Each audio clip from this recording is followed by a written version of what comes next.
Yes, good morning. So I'm back again. We're now moving on quarter two, week two, debating is time in presenting an argument or proposition. So these are our target objectives for this morning. Understand what an argument or proposition is. Formulate an argument and turn it into proposition using categorical syllogism with the four types of proposition. Identify the claim in the formulated argument and enumerate the categories of claim in an argument or proposition. So these are the target objectives to be attained for this morning. Let's continue. For us to be able to be familiarized with our discussions for this morning, I would like to introduce to you the technical definitions of the two terms important that are very important when we are formulating propositions using categorical syllogism. An argument, this is a reason or the reasoning given for or against a matter under discussions with compare evidence and proof. So this is a process of having a debate. So especially this can be done verbally, but if it is going to be done in a written form, it may be arriving in a so-called argumentative essay. And then the other one is a proposition. It is a statement or assertion that expresses judgment or opinion. This is also expressed in a form of claim or position, and this can either be true or falsehood. So we will be trying to be more acquainted with the sample cited and understand what are these syllogism all about. Okay, as far as syllogism is concerned, basically it is a logical argument that uses deductive reasoning to arrive at the conditions based on the two propositions in the categorical syllogism, and these are identified in a form of major premise and minor premise, and the last sentence is the conclusion. So we have this standing statement: the Chinese Coast Guard are intruding the West Philippine Sea, where the propositions presented are arriving in this way. All Chinese Coast Guard intrude the West Philippine Sea. Jiang Kongji is a Chinese Coast Guard, therefore he intrudes the West Philippine Sea. From this example, all Chinese Coast Guard intrude the West Philippine Sea is a universal affirmative. It is identified as a major premise, and then the second sentence is a Zhou Kongji is a Chinese Coast Guard. This is minor premise. Okay, it is a particular affirmative because there is a particular name identified by the name of Jo Kongji that made the statement particular affirmative. And then the conclusion, it intrudes the West Philippine Sea, where it is a proposition logically follows from the two premises, which is the major premise and the minor premise. And then the result follows with the logical status or proposition of the two premises. There is also what we call identified as a term in this categorical syllogism. So, from universal affirmative, all Chinese Coast Guard into the West Philippine Sea, and Jokongdi is a Chinese Coast Guard. What are those words that appears on the first statement and on the second statement? So Chinese Coast Guard, right? So Chinese Coast Guard are identified now as middle term. Now, the major term identified is a predicate of the conclusion. So what is the predicate of the conclusion here? Intrudes the West Philippine Sea. That is the major term. And the minor term is the subject of the conclusion. Who is this he? Jiang Kongdi is the minor term from this given categorical syllogism. So all of these are incorporated to each other, the first major premise is considered true, the second major minor premise is also considered true, and then these premises follows logical result coming from the two premises, which is the major and minor, and the conclusion arriving in these propositions that E intrudes or Jokongji intrudes the West Philippine Sea. So all of these now are considered true, true, true, and these are all universal affirmative, particular affirmative, arriving with a conclusion, which is also true. Okay, so this is now ready and ready to stand for your claim, whether you are agree or disagree on this. So if you are about to conduct a debate for this kind of propositions and dealing with those qualities where I just mentioned concerning the propositions of these arguments, you may stand your case as agree on this. And for those who are disagreeing, they will be going to defend themselves also. Okay, the second one is square contain five sides. Okay, no square has five sides. Okay, some polygons have five sides, therefore some polygons are not a square.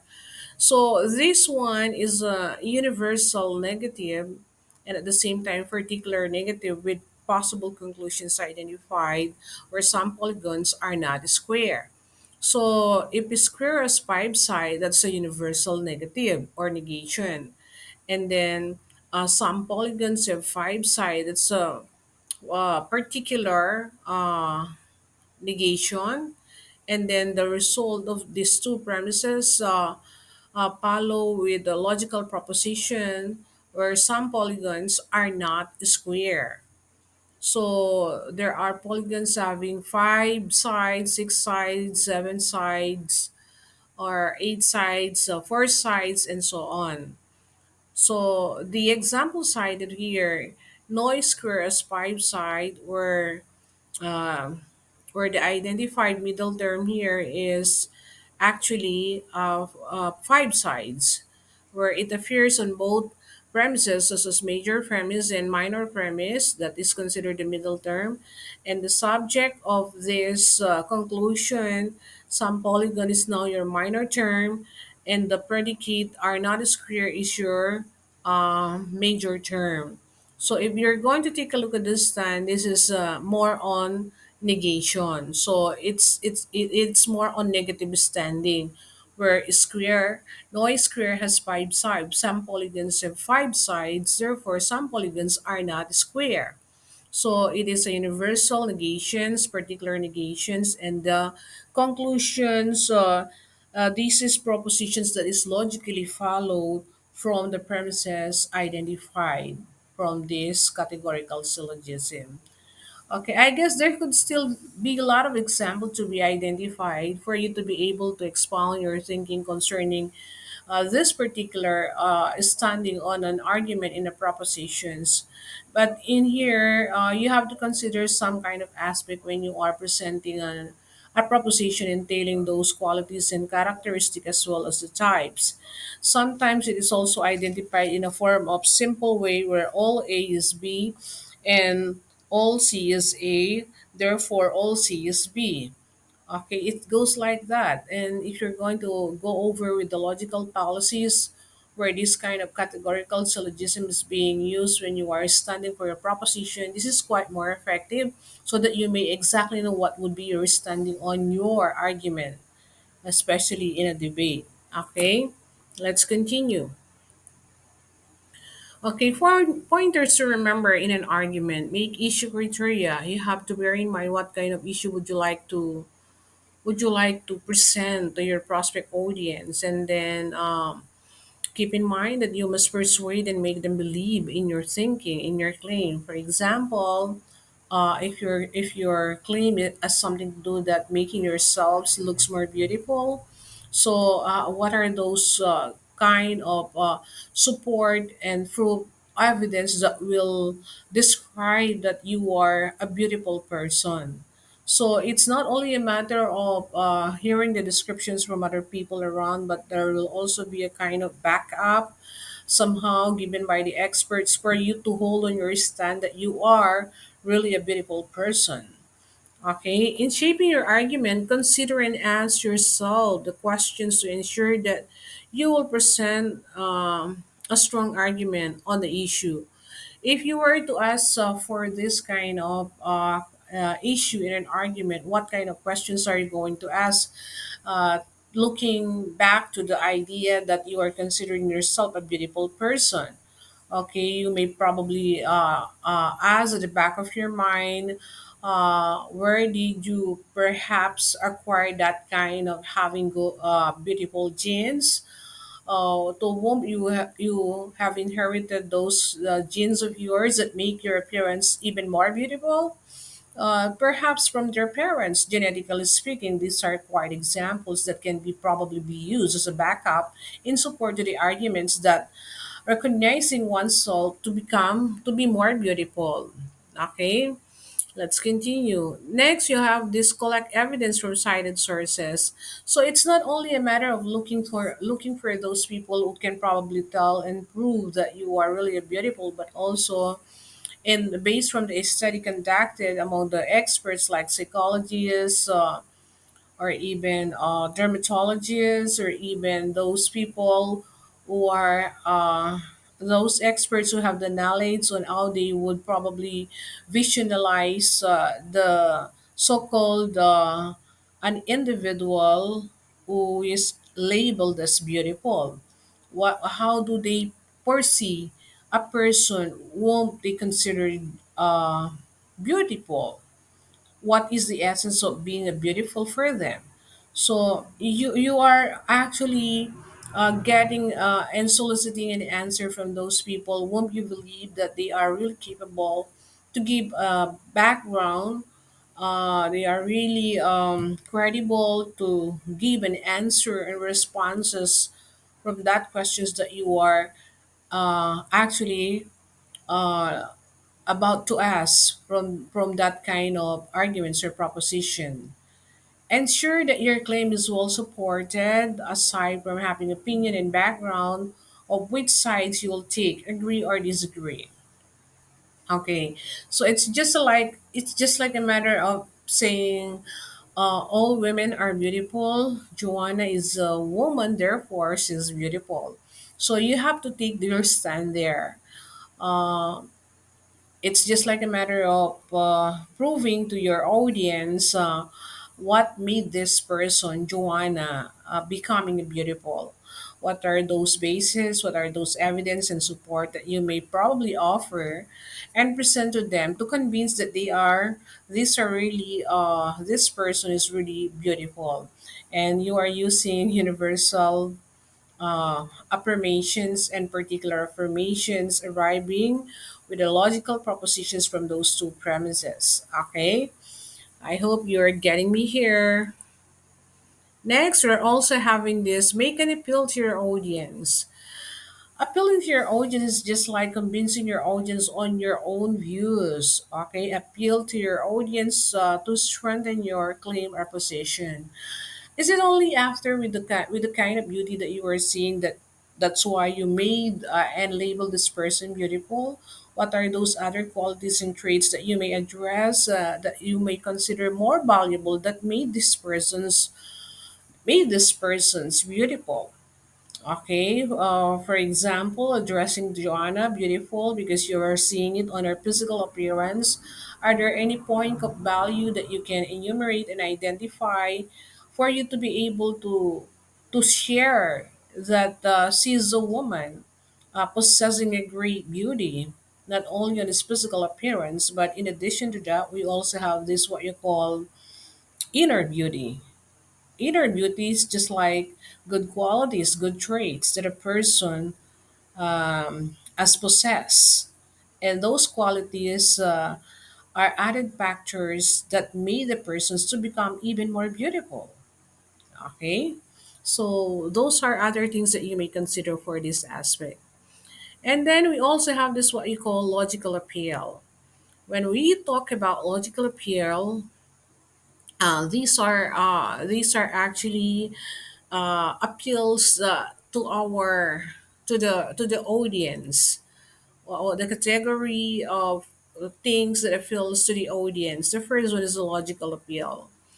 When we're talking about logical appeal, it pertains to the facts. So if they are fact, as I was saying a while ago, the kind of beauty being possessed by someone else is perhaps being inherited genetically. Perhaps it's one of the medical explanations that could share, and those are really facts. Perhaps, or perhaps some other people believe that perhaps during the conceptions of the mother, she has these good feelings, good vibes, and almost all period all the entire period of conceptions. She has never felt experienced a kind of negative vibes that made the child even more beautiful. This is just only based on the sensia or scientific explanations, just according, okay, and that may be considered as a fact, okay, and those are logical appeal. And then another is that because of the statistic analysis conducted by the expert, there was a saying that because of this that made the persons to become even more beautiful. So I guess that's also one example. And then persuade audience by targeting their thinking. Once you have actually captivated and captured the thinking of your audience, you can easily persuade and convince them on what you're believing. Because you are all talking about truthfulness, there is no such idea of false tales. It's just because of the fact that you're just only saying the truth. Okay, it's more on truthfulness, and that is more on logical appeals or even facts. The second appeal is emotional appeal, and this is more on the value. These are the inner qualities that I was just identifying a while ago, telling about the persons that is even more beautiful, not only because of the physical appearance, but also the added traits that you can describe outwardly, I mean innerly to the person, which may considered additional factor that made the persons to become more even beautiful. Okay, that's more on the value. Okay, then we also have this ethical appeals or policy. So convince audience through the credibility of the persuader, like being notable or popular celebrity. For example, if Vicky Bella, for example, was able to witness your natural beauty, and she just found out that the kind of beauty that you are possessing, it's really quite different from the others. It's something that is really unique that made you to be identified and branded as very beautiful person, a very beautiful lady, or a very beautiful woman. And from the from the words stated out by someone else. We're not only speaking of a person, an ordinary person, but from the horse mouth of these experts or notable people, they would say that you are really having this kind of beautiful qualities and appearance as well. Okay, and then these are the knowledge of the expert concern, and the laws and rules and the likes. Okay, so isn't it when it comes in uh, artificial beauty, in order to make your yourself even more beautiful, because there is a sense of unsatisfaction, perhaps that's why you would want it to be looked up by other people, and perhaps some people wanted to change their appearance, and they would want to be looked up by others, because and that the only way that they could do is having this what you call surgery. And therefore concerned experts are actually required, are needed, because they are the one who could bring back the self esteem of those people who have lost their self-esteem because perhaps they have been bullied during their young days, and because of becoming successful they wanted to change the aura of their faces and made them to become a beautiful person.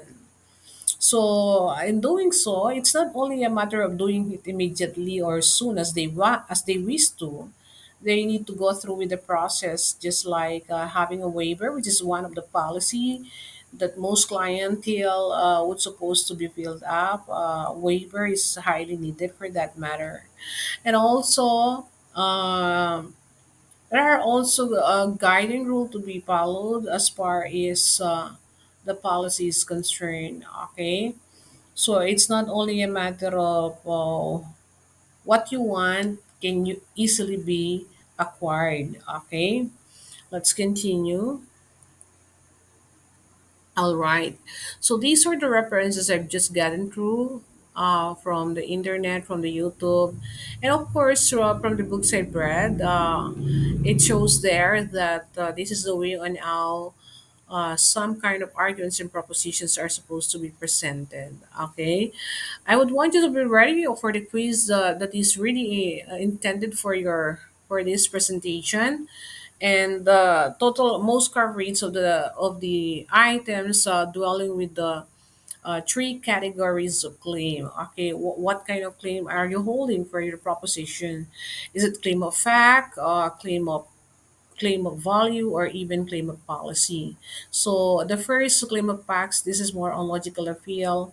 The claim of value, it's more on emotional appeal, and the claim of policy is more on ethical appeal.